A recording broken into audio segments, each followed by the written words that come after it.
Welcome to this edition of Burn Tech University, presented by United States Stove Company. Always refer to your owner's manual for maintenance and operational guidelines. This video is for informational purposes only. If you are unsure about replacing any of the components on this grill, we recommend having a certified electrician or technician do this for you. In today's video, we will show you how to properly replace the auger motor on your USSC grill. For today's project, you will need a number 2 Phillips head screwdriver, a ratchet, and a 5/16" socket. 1. Before you begin, allow the stove to go through the shutdown process. Once it's cool and all components have turned off, unplug the grill. 2.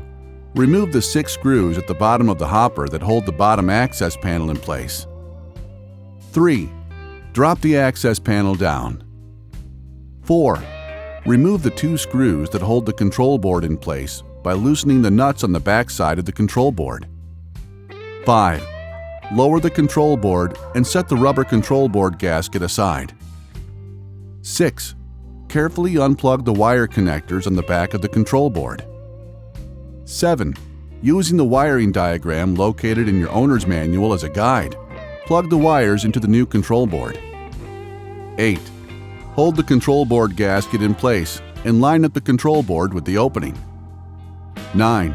Replace the 2 screws and nuts that hold the control in place. Be sure to loop the ground wire around the control board screw closest to the power receptacle before tightening it. The loop should be secured under the nut. 10. Lift the bottom access panel into place and line up the corresponding drilled holes.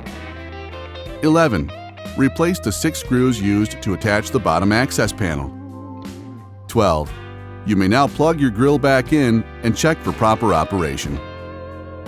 Once again, this video is for informational purposes only. We strongly recommend a certified electrician or stove technician do any repairs for you. If you need further assistance or have any questions, please visit us at www.usstove.com or give us a call at 1-800-750-2723.